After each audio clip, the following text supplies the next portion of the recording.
Bismillah, alhamdulillah, wa salatu wa salam ala rasulillah. Assalamu alaikum wa rahmatullahi wa barakatuh.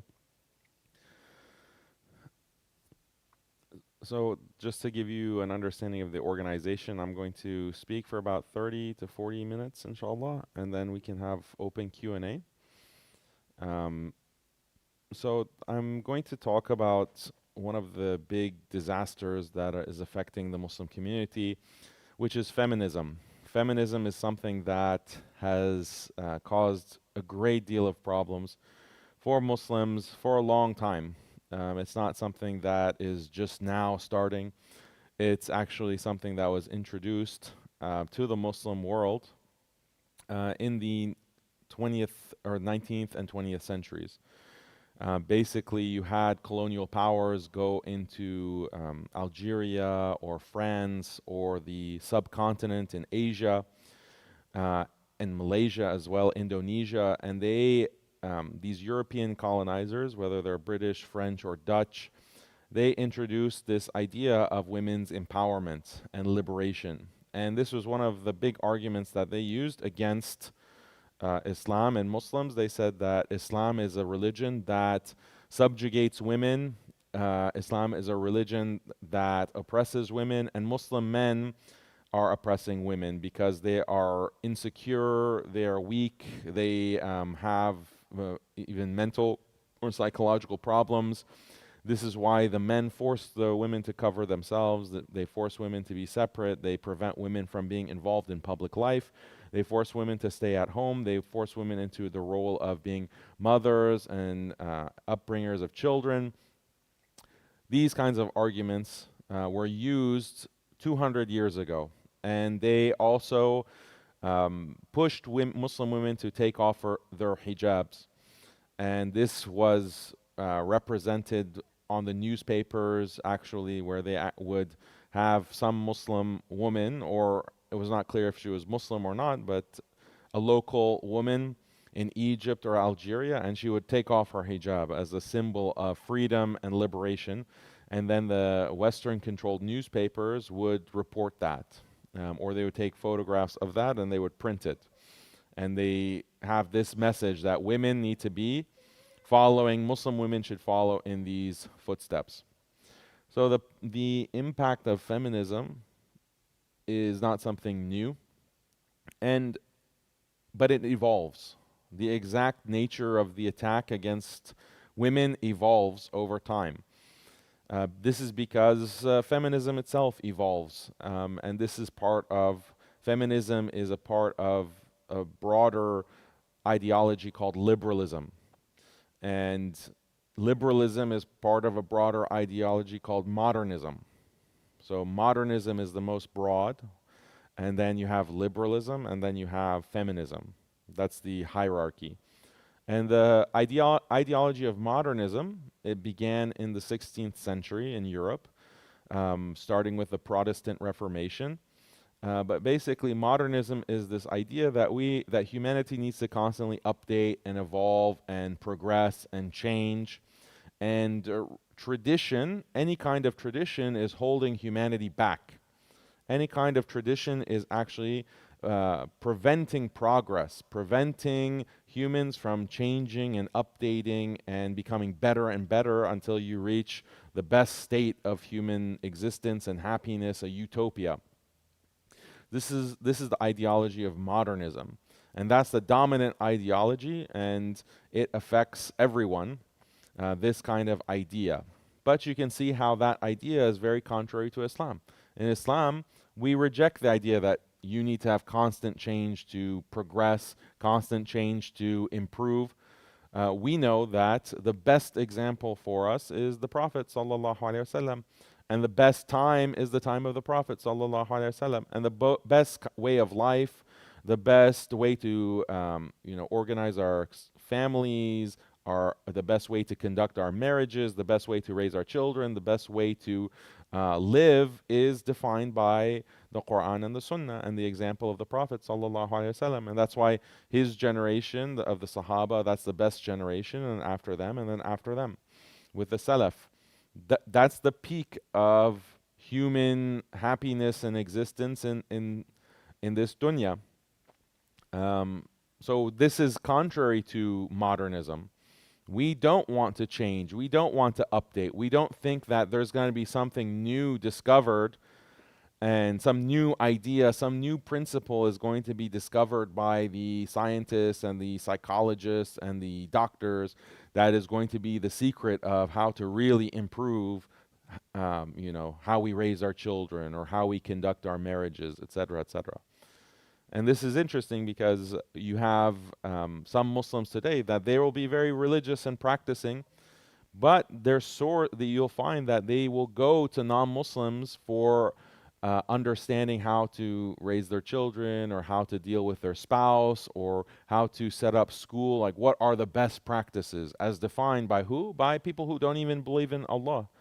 They don't believe in Allah. They don't believe in His Messenger, sallallahu alaihi wasallam. They don't accept Islam. So how can something better come from such individuals on something so important as how to raise your children or how to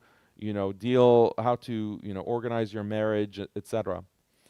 So that represents a kind of cognitive dissonance or a mismatch. You on the one hand believe that the best way of life is Islam as defined by the Quran and Sunnah, and the best generations are the generation of the Salaf, but you also are looking to the supposed experts who reject the Quran and Sunnah. They reject even the concept of God. You go to them for insights about what's the best thing to do in this or that situation.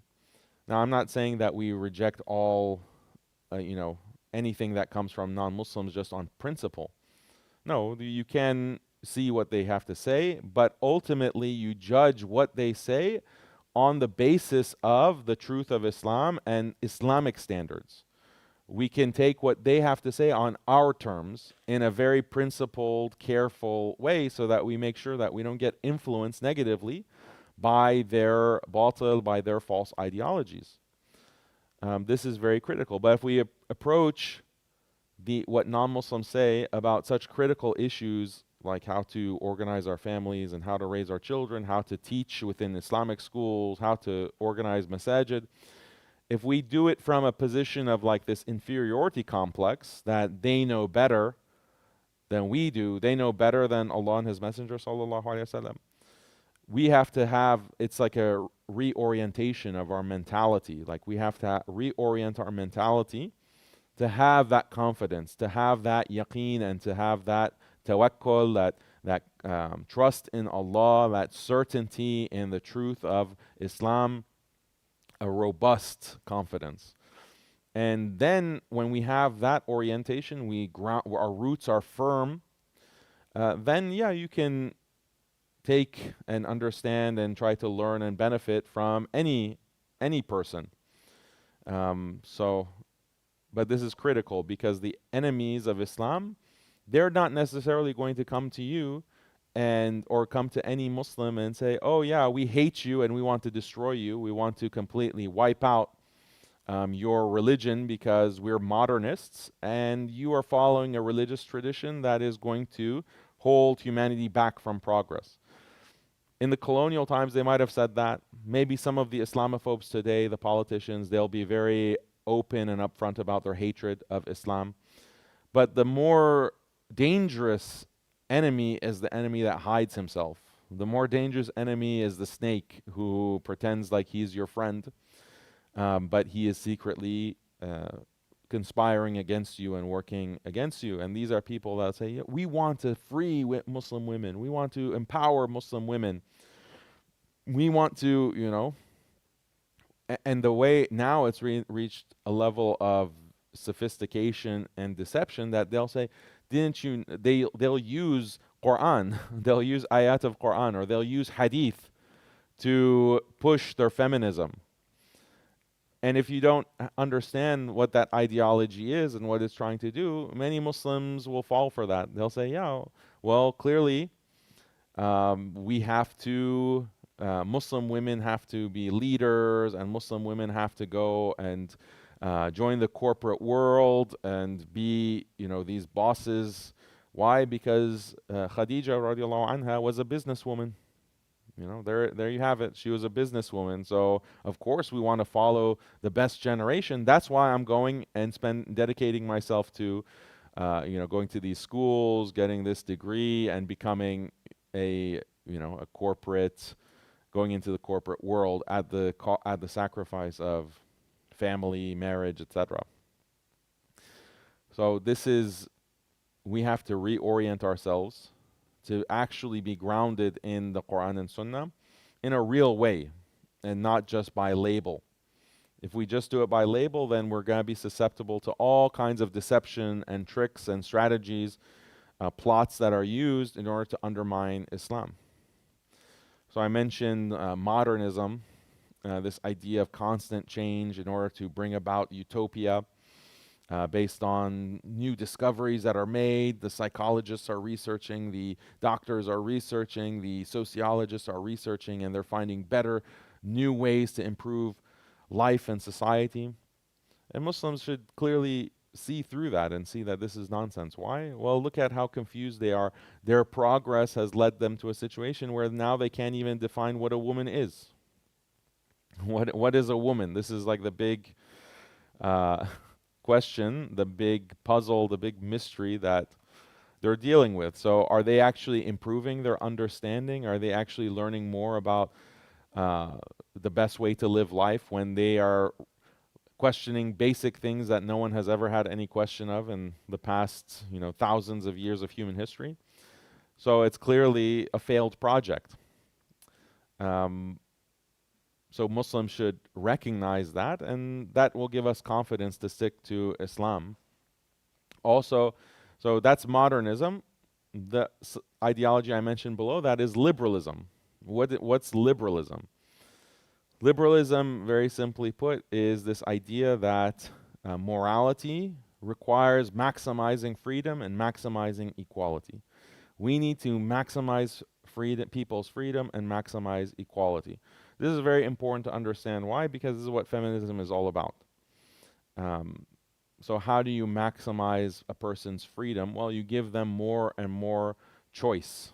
They have more and more choice to do what they want to do with their lives, and you reduce the duties that they have, the obligations that they have, the responsibilities that they have. You have to continuously reduce the responsibility. That will maximize freedom.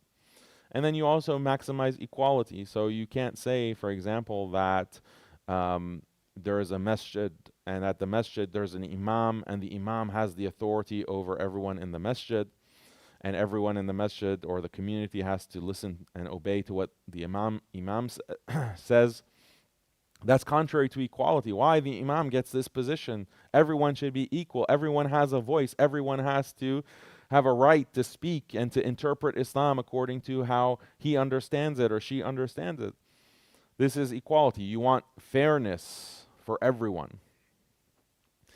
So this is the ideology of liberalism. Or in a marriage, you can't have a husband who has authority over his wife or his children. This is unfair. Marriage is a partnership. You have to be equal partners, a man and a woman, or a man and a man, or a woman and a woman. This is equality. There can't be this order or this hierarchy, chain of command. This is contrary to equality. This is abusive. This is oppressive. So this is what they teach. This is what they teach to children in schools at a young age. Parents are worried about the alphabet LGBT agenda in schools. But what about this agenda, the feminist agenda, or this equality agenda that no hierarchy is acceptable? This is why many of the daughters that we have, sons that we have, end up becoming feminists because of this concept that is being taught, this idea of absolute equality is the best system. So where is our protest of that? Why aren't we worried about our kids learning that in public schools or in Islamic schools? That is arguably a more destructive belief than LGBT. So this is maximizing freedom, maximizing equality. This is the ideology of liberalism, and feminism falls under that. So one of the main ways that this is destructive is marriage. Let's focus on marriage for a second. Marriage is based on mutual rights and responsibilities. So your husband has certain rights as a husband, and he has certain responsibilities.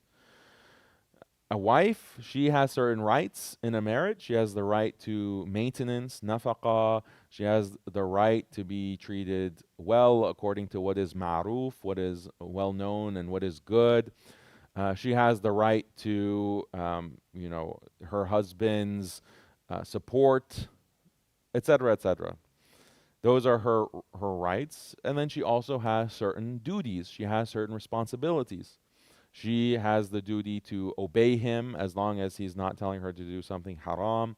She has the duty to support him by taking on household duties, raising the children, taking care of children, having children, if she's able to. These are her responsibilities.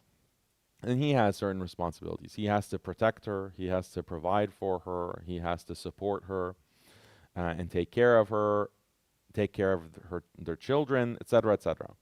So these are mutual rights and responsibilities. And the thing is that when those rights and responsibilities are undertaken, that creates a very strong bond. That's what a relationship is. A relationship is based on this kind of mutual giving and receiving. And when you give and you receive, that creates a very strong bond. It creates love. It creates respect. And this is what all relationships are based on. All relationships, even the relationship that you have with your children, this is what makes relationships strong. It's what makes relationships work. What liberalism comes and does, and what feminism does, is it says that no, we want to reduce the responsibilities. We want to eliminate responsibilities, because if you have a responsibility, that's burdensome. That's a burden for you. We want to get rid of the burden. When we get rid of the burden, then that empowers you, that allows you to do the kind of things that you want to do. So for example, to say that a woman or a wife has a responsibility to have children and to take care of children, this is a burden. Or for example, she has the responsibility to nurse her children. She has and this is something that Allah says in the Quran, the responsibility to nurse children. The mother has this responsibility. The liberal says that no, this is a burden on her. If she is just dedicated to nursing a child, she can't go work. She can't go make money so that she can, enjoy what she wants to enjoy. So we want to eliminate that duty, that responsibility, that burden that she has to nurse her children. And we can introduce, certain kinds of technologies, like maybe we can develop certain formula. We can, develop certain kinds of pumps. We can develop certain kinds of ways that she doesn't have that duty anymore. This is the way to liberate women from nursing, for example. And we can say also she doesn't have the responsibility or the duty to even have children. She should have the choice. So we introduce certain technologies like contraception and the pill, and she won't even have the responsibility to have children if she doesn't want to. Then this is liberating women. This is freeing them. This is empowering them. And then we can say that, well, she doesn't also have the duty to be chaste.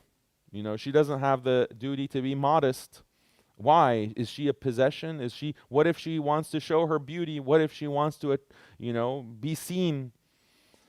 She should have that choice. If she wants to cover up, okay, fine. But she should have the choice to not cover. And no one should force her to cover if she doesn't want to cover. That is an unfair burden on her. So this is how we basically destroy the hijab. And we say that hijab is a choice. Hijab is so when you say that something is a choice, that means it's no longer a duty. It's no longer a moral obligation, that if you don't do it, then that is something immoral. That is something bad. We have to eliminate the stigma of taking off the hijab. No, we celebrate our sisters for their free choice. We celebrate them, and we're happy. Okay, maybe she's on a journey, maybe she's struggling, and we have to support everyone who's struggling, but ultimately it's her choice, and we have to be a supportive community. We don't want to turn our sisters away, blah, blah, blah. All this is meant to take away the duty, to take away the responsibility. Because responsibilities and duties, if you don't do them, then that doesn't mean someone should attack you physically or harm you physically, but you're liable for that. You have done something that's immoral. And there's shame associated with that. For example, a man, a husband, who he is not providing for his wife, he's not, providing money for his wife to, pay rent, to buy food, or buy clothes. He's not providing what he's responsible for. We should shame him for that. We should shame him and take other measures in order to hold him accountable for not meeting his responsibilities, not performing his duties. Everyone accepts that. Everyone accepts the fact that men have to be forced, and if they can't be forced, then they should be shamed. He's a deadbeat. He's a loser. He's not. The community will shame him for not holding up his end of the bargain. But if a woman or a wife or a mother is not performing her duties and her responsibilities, don't shame. That's shame culture. We shouldn't shame others. That's not wisdom. That's not kindness. So this kind of response is a disaster for women. It's a disaster for women. It's a disaster for men. It's a disaster for the community. Why? Because it's taking away all of the duties and responsibilities that women have, that wives have, or mothers have in a marriage. What will that do to the relationship? Remember how I said that a strong relationship is on the basis of mutual rights and responsibilities. And in order to maintain those rights and responsibilities, there has to be accountability. There has to be accountability for everyone involved. But feminism tries to destroy and get rid of all of that accountability in the name of empowerment, women's liberation, and freedom. So this is a disaster, and it's Muslim women who are responsible for fighting back against this, and Muslim men too.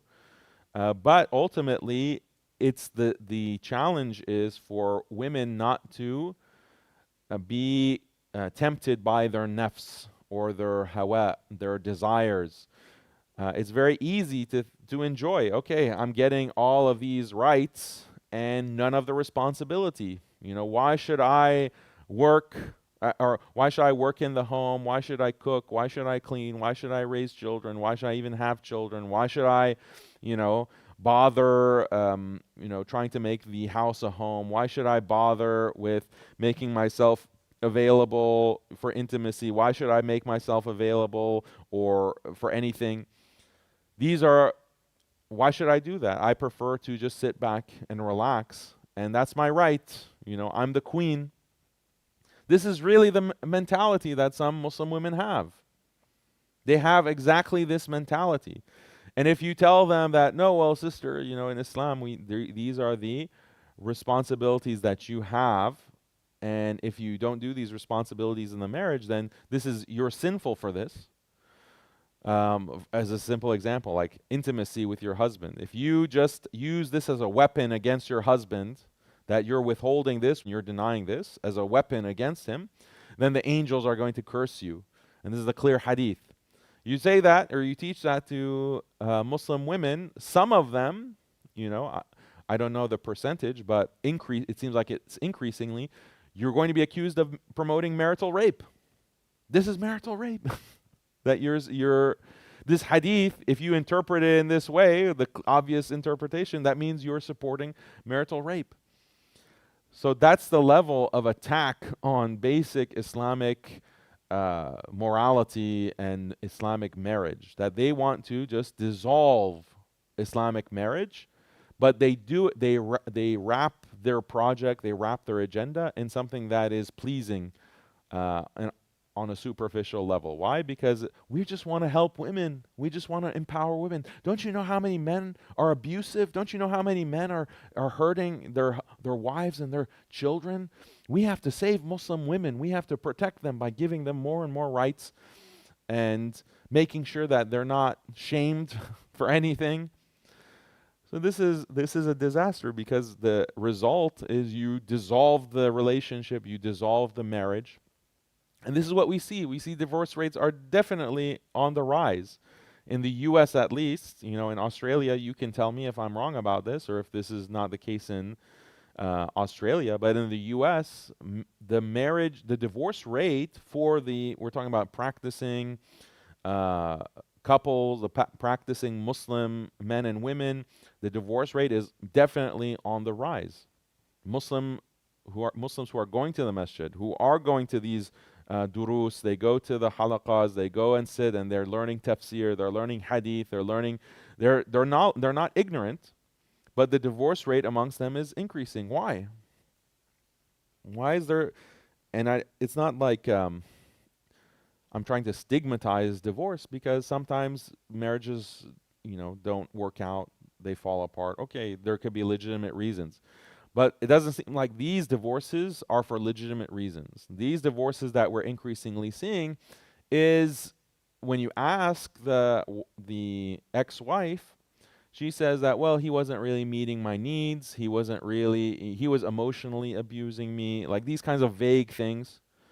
So what was the emotional abuse? Oh, well, he just wasn't treating me, he just wasn't treating me the way that I needed to be treated. I just didn't love him anymore. He was not really sensitive to my needs. These are the types of justifications. There's no substance to that. It's like very vague. Can you point to some exact thing where he violated your right? Was he not paying for your rent? He wasn't paying for your transportation. He wasn't providing food. Like, was he just beating you? Was he something like that? Was he cheating on you? And they'll say, no, none of that. Actually, he was a great provider. He was very faithful, modest Muslim man. Okay, so what's the problem? And you can't get a straight answer. You can't get a straight answer. So that's one of the things that we have to recognize, is this strategy of just increasing women's rights. That's a good thing, right? Increasing women's empowerment. That's a good thing, right? No, there's a huge cost to that. There's a huge cost to that, and that's our marriages. That's our families. That's our ability to have big, strong families. If we look at the previous generation, why was it possible for our grandparents or great-grandparents to have 5, 6, 7, 8, 9 children? How is that possible for the previous generations? That was the norm. Now you hardly find a family that has more than 3. The average family is going down. Now it's like, even if you have 1 or 2, it's very clear what is happening. Well, people are delaying marriage. They delay marriage. Why do they delay marriage? Well, because my daughter, she needs to go to college. She needs to go and study. And then after you've studied and you've paid all of this money, tens of thousands of dollars to get a degree, okay, well, that degree, you better use it, otherwise it's a waste. So they go into the workplace and they start working, even assuming it's like a halal kind of job and it's not compromising Islamic modesty. It's like, okay, well, you're working in that environment, you get empowered, you get this kind of wealth, and it's hard for those women to give it up. It's hard to give it up for the sake of getting married or having children. If they do get married, then they don't have children. They want to focus on their work. And there's all kinds of justifications that are used. Like, oh, what if something happens, my husband dies? Or, oh, what'll happen if I get divorced? I need to have this kind of experience. I need to have this kind of work-related experience so I can support myself. Otherwise, this and this and this and this is going to happen. Every nightmare scenario, they will imagine it as a justification for practicing. The real reason that this is what you're doing, because you've been told that this is what you have to do. You've been told by an overall system that this is the best path of life. This is what is going to make you happy. This is what you should do in order to meet your potential. And if you don't do this, then you're fine, you can do that, but you're not really meeting your potential. You're not really meeting, you're not following your dreams. This is what is used to shame Muslim women who reject this kind of career path, this educational path. They decide to get married early. Those who do, in following with Islamic morality, Islamic way of life, they're shamed and attacked. Oh, is this really what you should have done with your life? Like, that's all you do? You just stay at home with the kids? That's all you do? This is the way. This is the way that they attack good Muslim sisters. And my wife is constantly being attacked. You might have seen she has some, writings online, and she teaches classes at our institute. And she's constantly attacked because she has a Harvard degree. And we got married when I was just graduated. She was still finishing up in college. And she's constantly attacked, like, oh, you wasted such a degree by dedicating yourself to being a wife and mother. And then she's also accused of hypocrisy. Like, oh, so you're telling Muslim women that they should prioritize marriage and they should prioritize motherhood, but you went to Harvard University and you studied. And the response to that is, well, that was, if she could go back and do it again, she wouldn't have made that choice. Now she knows better. Now she knows that there is a more optimum path. There's a more Islamic path. There's a better way.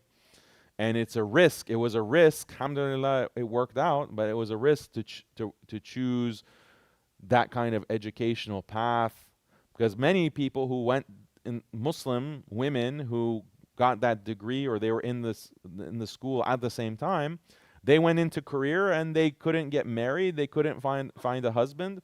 If they did get married, they got divorced. They couldn't have children. So for every one success story, or one story where things worked out in the end, alhamdulillah, there's 10 or 20 or 30 or 1,000 that don't work out. So do you really want to roll the dice?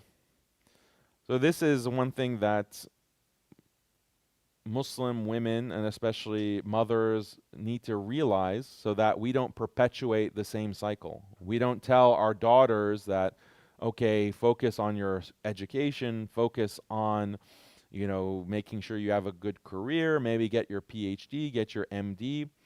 We should not be emphasizing this to our daughters. And to our sons, we also should have, the thing with sons is a little different, because they actually do have a responsibility to earn money so that they can support a family. And to support a big family requires more resources, and men are responsible for providing that. So with the situation with sons is a little bit different.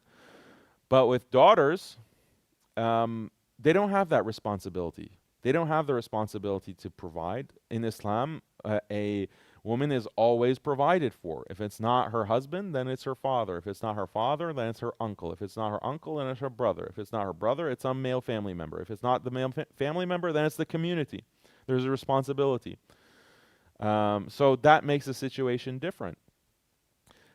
What my message is to Muslim women and the community as a whole is that what really is going to benefit the ummah is to have strong Muslim wives and strong Muslim mothers.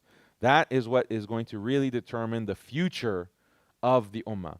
It's not having Muslim doctors, it's Muslim women doctors, Muslim women engineers, Muslim women, journalists and lawyers and professionals. Like, that's not going to benefit.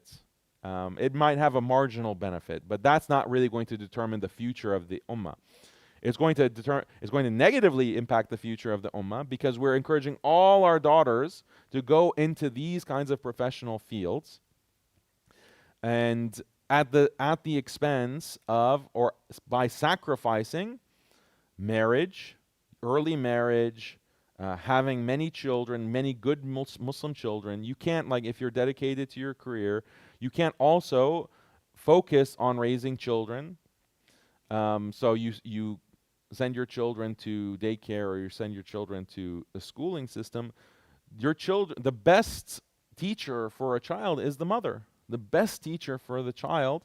And this is actually, if you look at the history of the great imams of Islam, there's always an example of how much the close the relationship was between that imam and his mother. The mother really dedicated so much to raising him, to educating him, to nourishing and supporting him. That's all. It's always the mother. The mother is providing so much that made them into great imams, that gave them the ability to become great imams. It's the Muslim mothers that are training and nourishing the next generation. That's what we should be encouraging. That's what we should want. We don't want this is who benefits from Muslim women are intelligent, capable, talented Muslim women. Instead of dedicating those talents and that intelligence to the ummah, the next generation of the ummah, what they want, who benefits, is these corporations, these industries, these capitalists. Muslim women go take their talents and their intelligence to help their bottom line, their profits.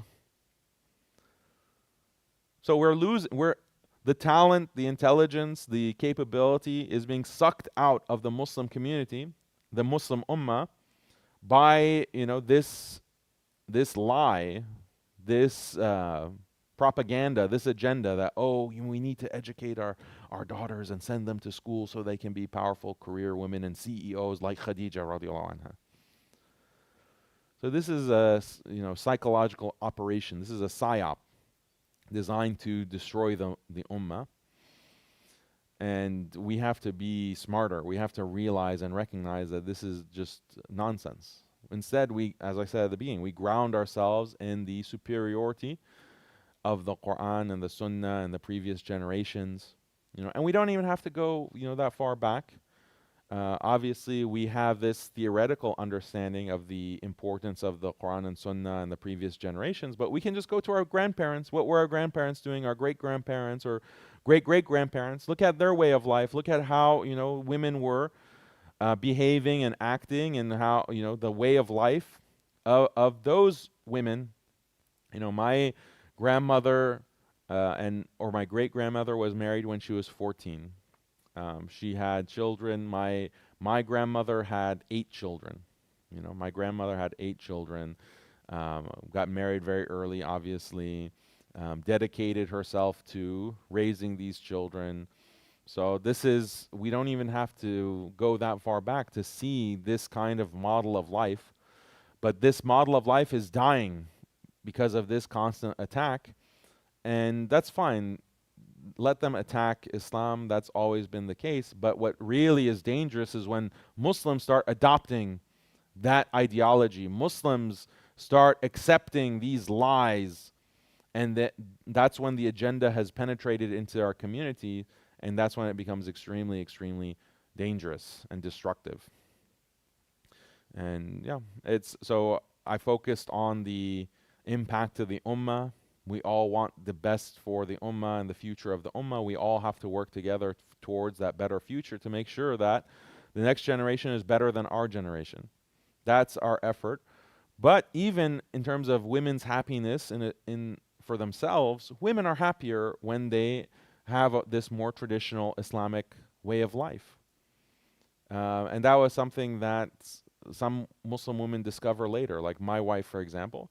She was a feminist, hardcore feminist. She did not want to get married. She thought the whole idea of being a Muslim wife and submitting to a man, was very objectionable. She's has a very strong personality, mashallah.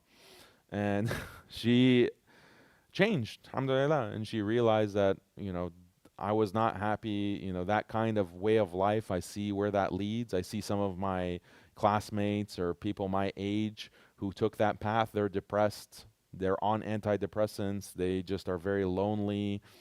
They just didn't dedicate the energy to their families or to their marriage.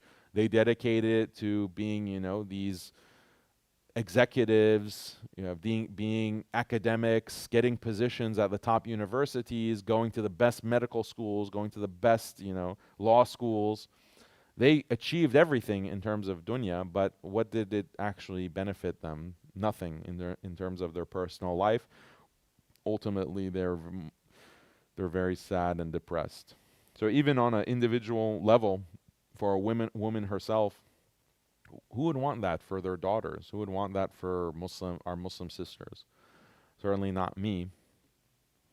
But even like on the individual level, on the ummah level, this is just a complete disaster. This feminist project pushing empowerment, pushing women's leadership. Who said, where did the Prophet ﷺ say that women need to be leaders? Women have to be leading the charge. Where? That's not the role that Allah has given women. That's just the way it is. Is this a source of?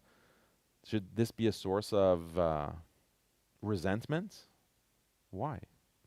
Should this be something that we should change or we should try to work against? Why? Everyone has a specific role. Allah has tested each of us with a specific role.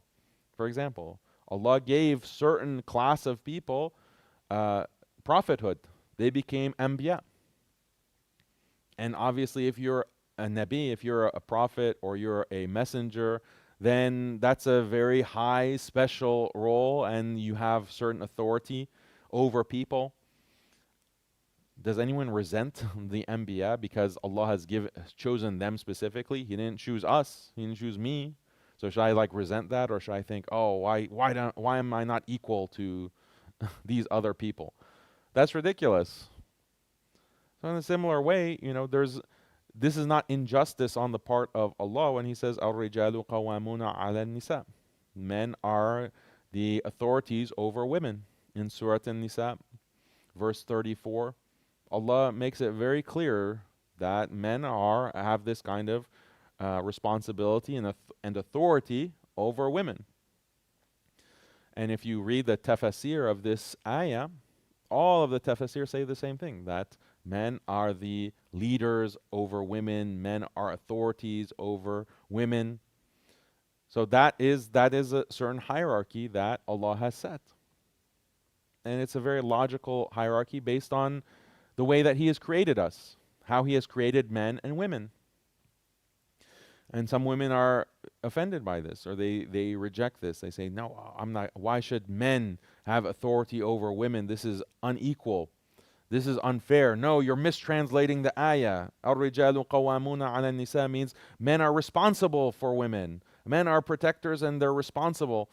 No, that's not what qawamun means. Again, go to the tafsir, what qawamun means. It's not just responsibility or, being a provider. If that were the case, men are just providers of women, that means men are slaves.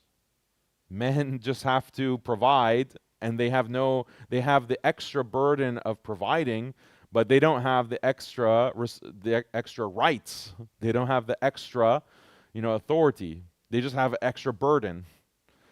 So that's the interpretation that some feminists are giving of al-rijalu qawwamuna 'ala an-nisa, that no, men have more responsibilities than women, but they don't have more rights. This is not correct. This is not correct. And then I tell these women too, okay, you don't like for a man to have authority over you. That's fine. It's very easy for you to pursue marriage where you have authority and your husband doesn't. Do you know how you can do that? Well, you as a wife, make sure to marry a man who is smaller than you, he's shorter than you.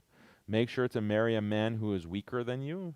You have to be stronger than him physically. So make sure you marry someone like that. Marry someone like that. Then you'll be the boss. Is that what you want? I ask the sisters this, and they always say no. No, I prefer to marry someone. Even the Muslim feminists, the ones who are very aggressive and they're constantly shouting and trying to cancel me, even when I ask them, I say, do you want a husband who's weaker than you, shorter than you, less accomplished than you? And they all say no. Okay, well then this is your own nature. This is your own, what you yourself find attractive, what you yourself want in a spouse. So why are you blaming me? You, by your nature, accept this hierarchy. You, by your nature, according to your attraction, you accept this. So then why are you, and this is the kind of schizophrenia or cognitive dissonance that's created by feminism. Feminism is constantly telling people to overturn their nature, to go against their nature, to ignore their nature. But when you ignore your nature, the way that Allah has created you, it's going to lead to failure. It's going to lead to dysfunction and destruction. And that's what happens in these marriages. These women, they don't know. So this is how women's empowerment is very bad for marriages. It will dissolve marriages or it will prevent marriages. So I talked for too long, so we can just have Q&A now, inshallah. Is there a way, brother, that they can, if they don't want to say the question out loud, they can type it or write it?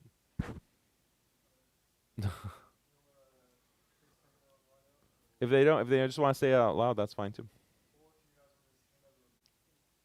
Yeah, that's a good question. So, to what extent should we encourage, just to repeat the question, it seems like there's a big need for um, Islamic women, Muslim women to be teachers, specifically of Islamic topics, and to be role models for Muslim women. Like, my message ultimately is to prioritize marriage, prioritize family. Those are the things that are really, really important, that matter the most for the benefit of the ummah. Those are also the things that will give you the most personal satisfaction as a woman. To have like this loving, strong family and children that just adore you. Prioritize a marriage, to prioritize family and having children, then that is always going to be the better choice. It's a very simple message and very simple claim. But this idea, like what we see, like there was actually a fatwa that was submitted. A questioner came and asked this organization, this fatwa organization, I am a Muslim woman who's married, and I'm studying in, I think it was Syria. This was like over 10 years ago. I'm studying in Syria, and I'm trying to become like an alima, a sheikha, but I've gotten pregnant. Should I get an abortion? Is it permissible for me to get an abortion in order so I can continue studying, Islam? And the fatwa was given by one of these feminists. They said, yeah, go ahead, and there's no problem. Just get the abortion. So, subhanallah. That's a great example of what are you prioritizing here? So as long as our sisters are prioritizing the family and marriage, I don't think we should be encouraging it. The basics of Islam that need to be conveyed to sisters and brothers, that can be learned very easily, on a part-time basis. It won't contradict prioritizing family to learn the basics of Islam. Does that make sense, or do you have a follow-up, or do you want to challenge that?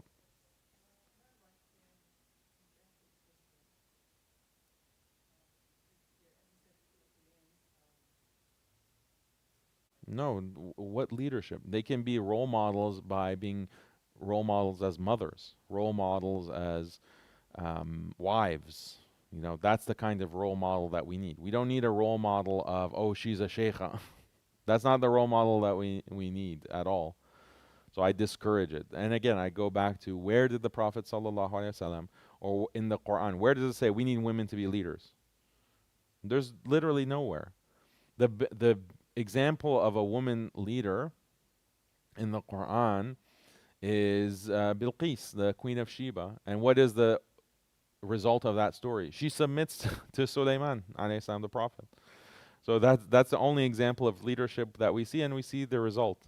And she's praised for that. She praised for, submitting to Allah and, becoming a part of the ummah. She's praised for that. So, yeah, that's, I think, the answer, inshallah. Yes. What's up? Yeah, so if he's the one encouraging you, then you should try to convince him that this is not the best option, this is not the best choice. And if he's encouraging you to specifically go into a job that violates Islamic norms, then you can refuse. You can say that, no, this kind of job, it requires me to mix with the opposite sex. This is something that is not halal, and you don't have to obey him in that. A job that doesn't require, then, like I said, you should try to encourage him. Um, if you need someone to talk to him, I'm happy to talk to anyone. And it does happen. You do have certain Muslim men that they want because they think that the money that is going to come in from a second income is going to help so much. But this is a misconception. Like having a second income means that, well, the mother cannot be with the children to take care of them. And so who's raising the children? Who's educating the children? That is a big cost. Like, forget it. I'm not just talking about the cost of actually paying for an Islamic school or paying for a private school or paying for daycare. The cost of your children not being raised in the best way that they could be raised. That is a big cost for your personal life, for your family. Are they calculating that? And how much better is life going to be when the mother is at home raising her children, being a good role model for her children, taking care of them, facilitating their upbringing, their education? You can't put a dollar amount on the value that the mother brings. It far surpasses any kind of second income that she can bring home. So I think there's just misconceptions and misunderstanding about the value of mothers being at home, so they need to just be educated on that, inshallah. Okay. Yeah. Well, I am gonna stay until someone says we have to go. Inshallah.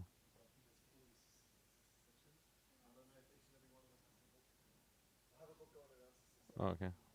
Yes. What is the education that she is going to give her children?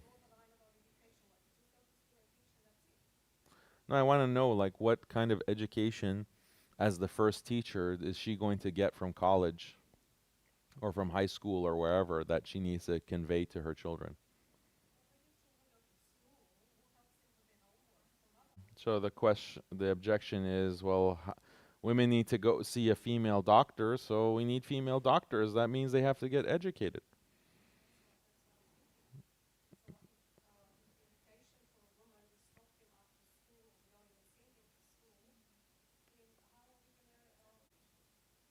Okay, so they're saying that as a mother and a grandmother, I feel that women they need some kind of education. What education do they need? So they need to have.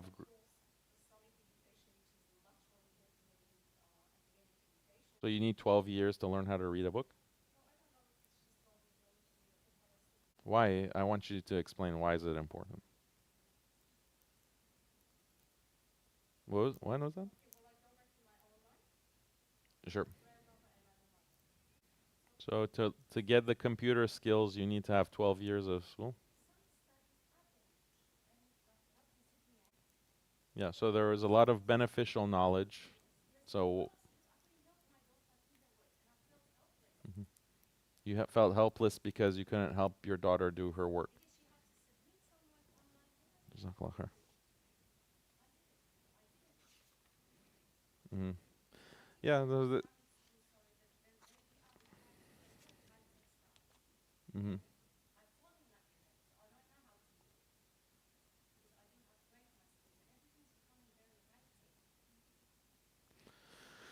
Yeah, so these are, I think, no, not to be disrespectful, but these are just excuses. My claim wasn't that women should never seek any kind of beneficial knowledge. That's not what I said.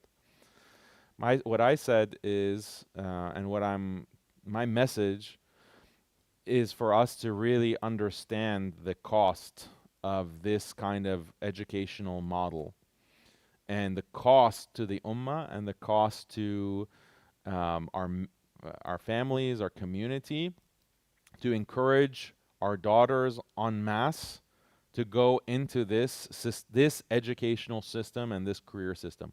What is the cost of that? I just, you know, don't give me objections and don't tell me, oh, what about computer learning, or oh, how am I going to help my boys in their do their homework? Don't give me those problems until you recognize the big problem, until you recognize and acknowledge the massive problem that is created by encouraging all of our daughters to pursue education in this way, according to the status quo. For me to take your objections seriously, you first need to share with me the concern of the reality of this problem, this huge problem. Then I can take you seriously, because then we're on the same page. Okay, we both are seeing that this is the big problem. What is the solution? Let's propose solutions that are going to work in the best way. Maybe the solution is, for example, off the top of my head, you started with, okay, women need to have, we need to have female doctors. We need to have mothers that have some basic knowledge of Islam. We need some mothers who have like a basic understanding of computers, for example. Those are what's needed. Okay, well, here's possible solutions.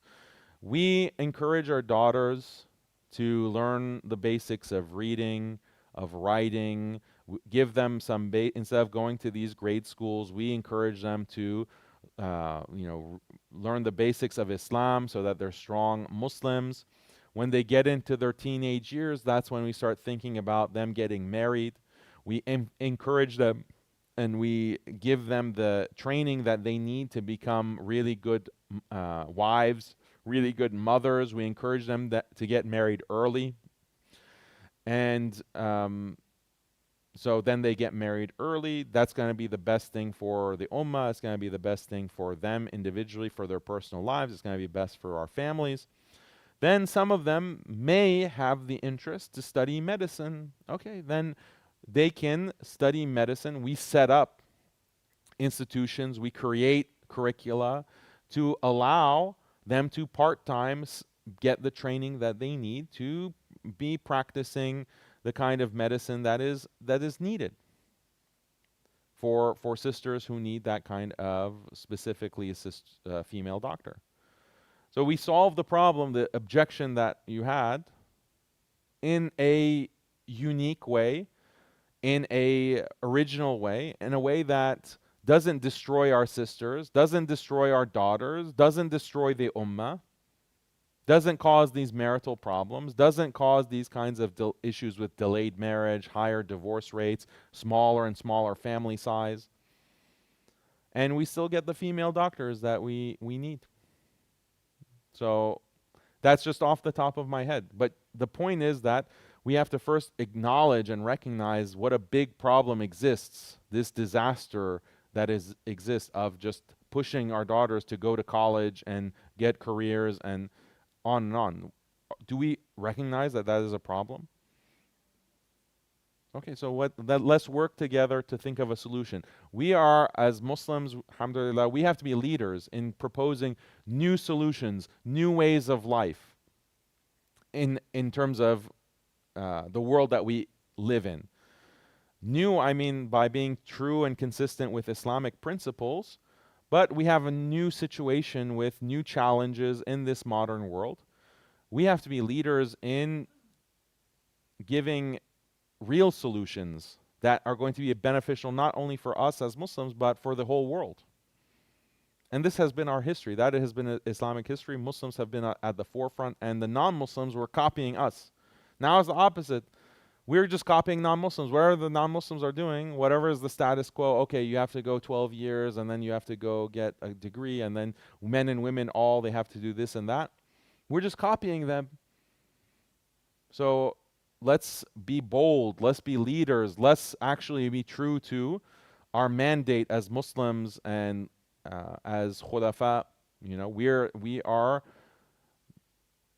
should be the moral authority in the world today as believers. That's what Allah wants of us. Let's see.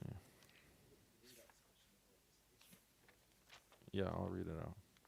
if you just literally split everything down the line, ultimately I know that that marriage is not going to be successful because of hypergamy, because of the attraction that women have. They want a man who is has a higher status. If a man, and this is actually a study that has been shown, when men engage in household chores, their testosterone drops. They literally become less manly when they engage in cooking and cleaning and taking care of children, you know, changing nappies, etc. Their testosterone will plummet biologically. And when their testosterone plummets, then that affects his wife's attraction to him. So just beware, like household chores. If you want your husband to take on household chores, there's a cost that comes to that. It's a cost that you might get what you wish for and you won't like it.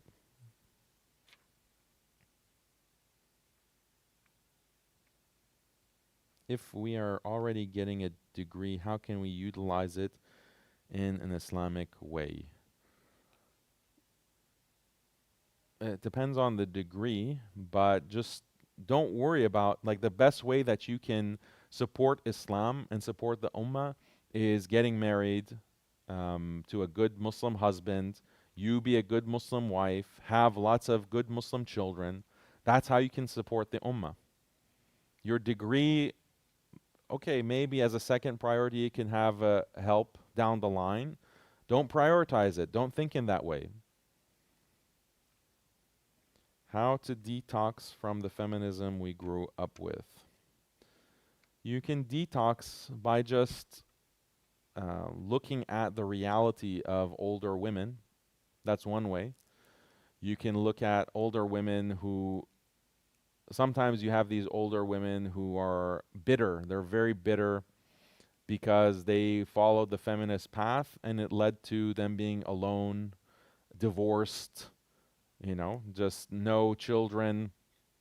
So they're extremely bitter. And those women, unfortunately, misery loves company. They want to encourage daughters or other younger girls to follow in their footsteps.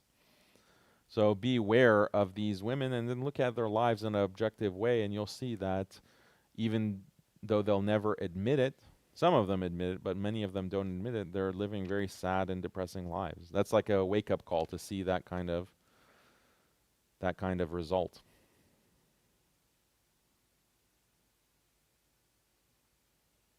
I've come from a very staunch feminist background and have some specific questions. Can I please have a few minutes at the end? Okay, not for public. Okay, no problem. Why do females have more responsibilities than males in general? No, it's the opposite. Males have more responsibilities than females.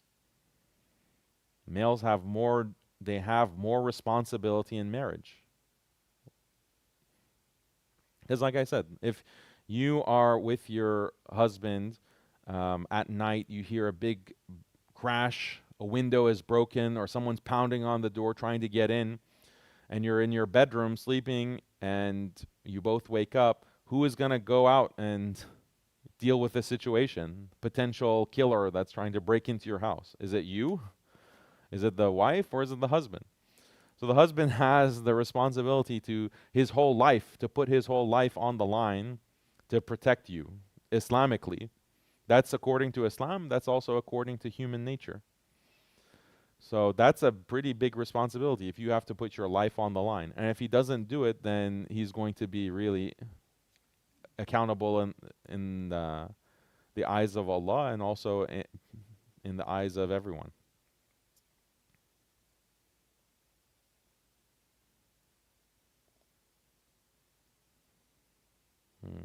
On Twitter, you have cited Ibn Kathir saying that men are better than women. Al-rajul khayrun min al-mar'a. I don't know. I don't remember citing Ibn Kathir saying this. Is it true that men are better than women? I don't know if that has any basis. Because when it comes, the best people are atqakum, the ones who are the most pious. That's a clear hadith. That's a clear statement from the Nas. So we can't say that men are just better than women in general. Do men have certain capabilities better than women? Yes, like they're physically stronger. So, for example, yeah. So I don't know what this is referring to, and I don't accept it. A woman who prays with the same khushu', with the same sincerity, with the same presence of intention as a man, they get the same reward. Just because he's a man, he doesn't get more reward or he doesn't get more credit for that just because he's a man. Any act of worship, any ibadah, it doesn't matter your gender. If everything is equal, you get the equal reward. Allah doesn't give you bonus points for, your biology. I understand and accept the concept of polygamy in Islam. I know in certain circumstances it's beneficial and working out for everyone involved. However, if I personally cannot deal and cope with being a plural marriage mentally, is it right for my husband to call me a bad Muslim and a feminist? No, he should not call you a bad Muslim because this is every woman is like this. Almost, let's say 99.9% of women do not like to be in a plural marriage, obviously. So that doesn't make you a bad Muslim. It just makes you a human, a female woman. That's all that it means. The only way that you would be a feminist if you say that, no, I hate the concept, or I hate the concept of polygyny. That makes you a bad Muslim, and it could potentially take you out of Islam because you're attacking something that is in Islam. That is something that is moral and permissible in Islam, and for some men it might even be encouraged that they have multiple wives. So if you have a problem with the concept, then that makes you a feminist and potentially takes you out of the fold of Islam. But if you don't personally want that for yourself, that just makes you a human being. That just makes you a woman, and a normal woman. There's no issue there. That doesn't mean she's a bad Muslim. It just means she's a woman. But let's see. I personally cannot deal and cope with being a plural marriage. Yeah, so he needs to respect your feelings, and you should also respect his feelings. Sorry, I don't know why this phone is it's supposed to be silent. So he should respect your feelings, but you should also respect his feelings and his rights. So this is sometimes when someone has a right, the other side won't necessarily like it to deal with it. Now, if you're in a situation where the husband, for some reason, he has to have a second wife, because there are some people actually that their desire is like so much, and they have to have a second wife. And that in those situations, the scholar said that if that's his situation and he could potentially fall in zina, then it is required for him to get a second wife. If it's a situation like that, then he has a right. He has a right to do that. So then you being able to cope with it, that's a secondary issue. That's a secondary issue because he has the right, and it might even be something that is necessary for him. So I don't know if that's the case. But in general, I am against men using this polygyny card and saying, oh, I have the right to do this, therefore I'm going to do it no matter what you think. That's the wrong way. Like, I don't understand how these men, I don't think it's most men. I think it's some men just are confused, or they're very ignorant that they want to use this as a weapon against their wives. That's not appropriate. And why are you like damaging your marriage and potentially damaging your children with this kind of attitude? I think that kind of stubbornness is incorrect. At the same time, if the other side is being so stubborn and so unreasonable, that can also be incorrect. So we should just deal with each other in a very understanding, loving, caring way. And ultimately, I think there's just a lot of, so not wanting your husband to have a second wife, that's just natural, as I said. But part of it, I think, that it's even more disliked in this day and age because of the stigma that's associated with it. We have to destroy this stigma. And the way to do that, and I talked about this yesterday, is by imams and leaders, community leaders, actually openly practicing it. That will take away the stigma. And it's interesting how sometimes when people are explaining the Prophet ﷺ having multiple wives, they say, oh, he had multiple wives, and they get engaged in this kind of apologetic. They say, oh, it's not because the Prophet ﷺ really loved to have multiple wives. It's because the Prophet ﷺ wanted to be an example for people. Like, okay, this is a marriage with someone who is older. This is a marriage with someone who's a divorcee. This is a marriage with a widow. This is a marriage with someone who's younger. So that we as the ummah can have an example of multiple types of marriages. That's the reason why the Prophet ﷺ had multiple wives. They'll say that. Okay, well, the inheritors of the prophets are the imams and the ulama. So they need to also exemplify what it's like to have these different... He has a younger wife. The imam has a younger wife. He has an older wife. He has a divorcee wife. So that they can be examples too, right? So I think that's what will destigmatize polygyny. But even if it's destigmatized, women won't like it. That's just their nature. You think every wife of the Prophet ﷺ wished that they could have him all to herself. You know, does that mean that they're a feminist? No.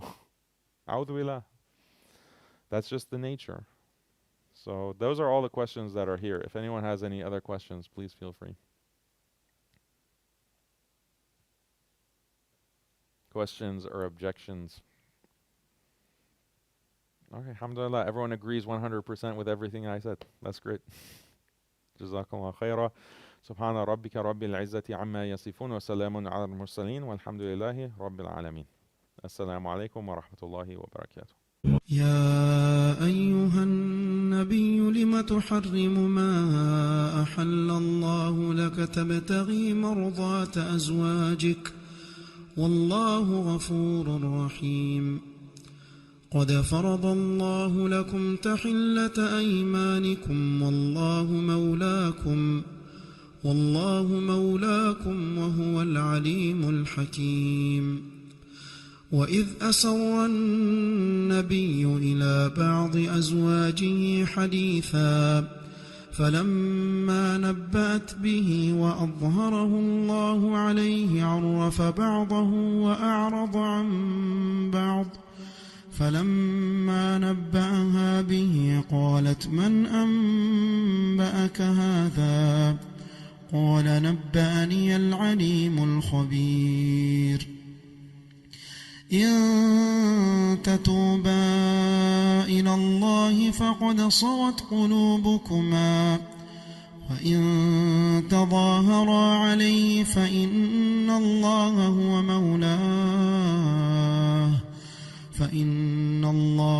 هو مولاه وجبريل وصالح المؤمنين والملائكة بعد ذلك ظهير. عسى ربه إن طلقكن أن يبدله أزواجا خيرا منكن مسلمات مؤمنات قانتات تائبات عابدات سائحات ثيبات وأبكارا. يا أيها الذين آمنوا قوا أنفسكم وأهليكم نارا وقودها الناس والحجارة عليها ملائكة غلاظ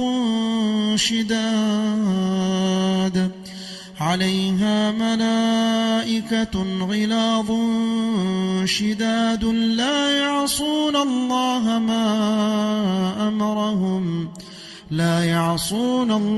ما أمرهم ويفعلون ما يؤمرون. يا أيها الذين كفروا لا تعتذروا اليوم إنما تجزون ما كنتم تعملون يا أيها الذين آمنوا توبوا إلى الله توبة نصوحا عسى ربكم أن يكفر عنكم سيئاتكم ويدخلكم جنات تجري من تحتها الأنهار يوم لا يخزي الله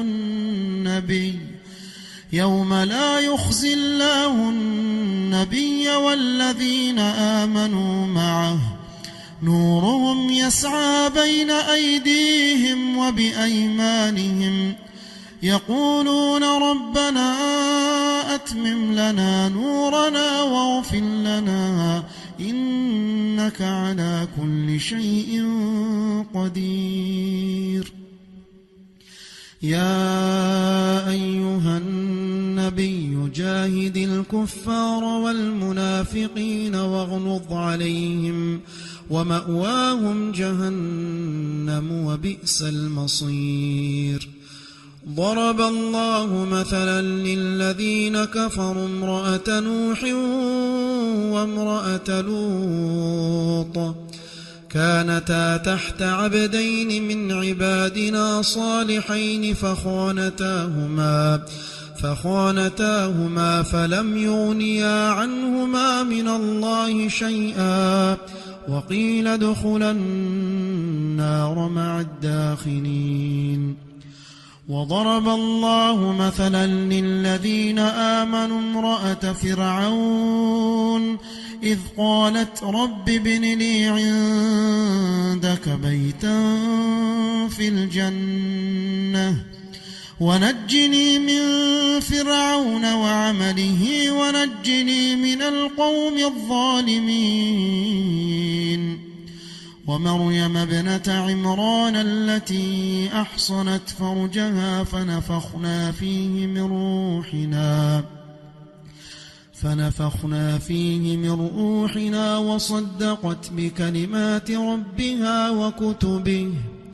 وصدقت بكلمات ربها وكتبه وكانت من القانتين